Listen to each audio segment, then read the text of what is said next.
अस्सलाम वालेकुम. Hello everyone. நம்ம இன்னைக்கு கோதுமை பூரி செய்ய போறோம். அதோட குயிக்கா எப்படி பூரி மசாலா செய்யறதுங்கறதையும் பார்க்க போறோம். வாங்க பார்க்கலாம்.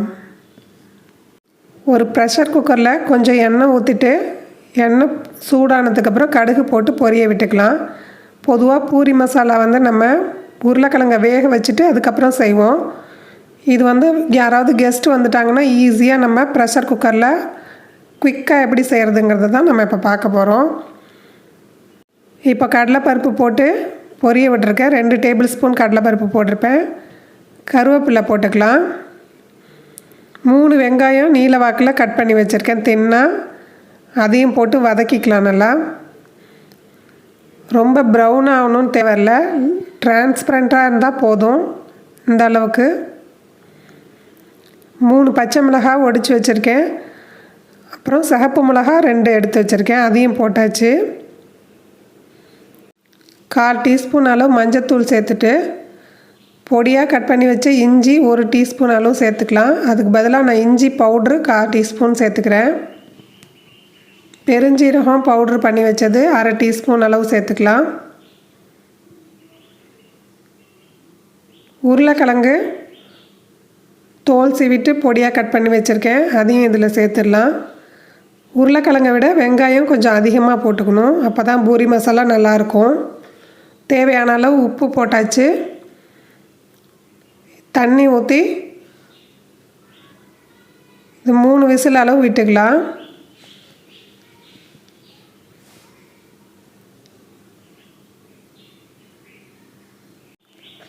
இப்போ 3 விசில் வந்துருச்சு. இதை லேசாக இப்படி கரண்டியால் மசிச்சு விட்டுக்கலாம். ஏற்கனவே சாஃப்டாக வெந்திருக்கும். இதில் கடலை மாவு கரைச்சி வச்சது 3 டீஸ்பூன் அளவு சேர்த்துக்கிறேன். உங்களுக்கு தண்ணியாக வேணும்னா தண்ணியாக வச்சுக்கலாம். திக்காக வேணும்னா இன்னும் கொஞ்சம் நேரம் சுண்ட வச்சுக்கலாம். இப்போ இது ரெடி ஆகிடுச்சு. இது கிண்ணத்தில் மாற்றிக்கலாம். அடுத்து நம்ம 1/4 கிலோ கோதுமை மாவு எடுத்துருக்கோம். 1 டேபிள் ஸ்பூன் ரவை, 1 டேபிள் ஸ்பூன் மைதா, பேக்கிங் சோடா 1/4 டீஸ்பூன், தேவையான அளவு உப்பு, நெய் 1 டீஸ்பூன். நெய் எதுக்கு சேர்க்குறோன்னா ருசியாக இருக்கும் பூரி. அதோட சாஃப்டாக வரும். கொஞ்சம் வெதுவெதுப்பான தண்ணி எடுத்துகிட்டு நம்ம இதில் ஊற்றி கொஞ்சம் கெட்டியாக பிசைஞ்சிக்கலாம். சப்பாத்தி மாதிரி இல்லாமல் இன்னும் கொஞ்சம் கெட்டியாக பிசைஞ்சால் தான் பூரி எண்ணெய் இழுக்காமல் இருக்கும். இப்போ பிசைஞ்சாச்சு மாவு. இதை உடனே போட்டு எடுத்துடலாம். இந்த மாதிரி உருண்டை போட்டுக்கலாம். இப்போ நம்ம தேய்க்க ஆரம்பிச்சிடலாம். மாவு மேலே லைட்டாக தூவி விட்டு தேய்ச்சோம்னா தான் எண்ணெயில் ரொம்ப மிதந்து வராது. இல்லைன்னா லேசாக எண்ணெய் தொட்டு கூட தேய்ச்சிக்கலாம். அதுவும் நல்லா வரும்.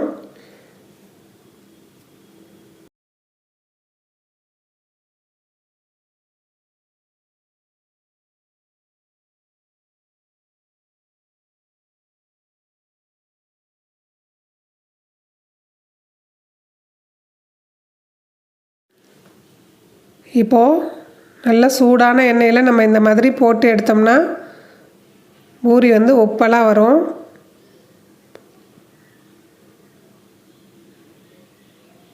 இந்த மாதிரி லைட்டாக ப்ரெஸ் பண்ணி விடணும். இதே நம்ம மைதா மாவில் செஞ்சோன்னா கொஞ்சமாக சீனி போட்டுக்கணும். கலர் வர்றதுக்காக ஒரு 1/4 டீஸ்பூன் அளவு சீனி போட்டுக்கலாம். அதுக்கப்புறம் ரவை போட தேவையில்லை மைதா மாவில் செய்யும் போது.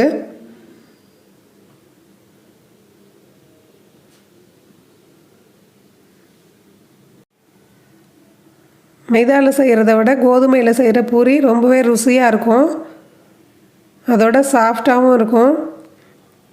இந்த மாவை ரொம்ப நேரம் ஊற வைக்க தேவையில்லை. அதனால டக்குன்னு செஞ்சு எடுத்துடலாம்.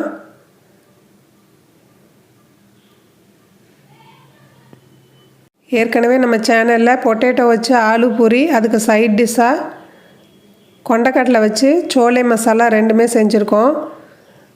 அதோட லிங்க்கை கீழே டிஸ்கிரிப்ஷனில் கொடுத்துருக்கேன். அதையும் செக் பண்ணி பார்த்துக்கோங்க. இதே மாதிரி எல்லா பூரியும் நான் போட்டு எடுத்துக்க போகிறேன். நம்மளோட பூரி மசாலாவும் ரெடி ஆகிடுச்சு. நீங்களும் செஞ்சு பார்த்துட்டு எப்படி இருந்ததுன்னு ஃபீட்பேக் பண்ணுங்கள். தேங்க்ஸ் ஃபார் வாட்சிங்.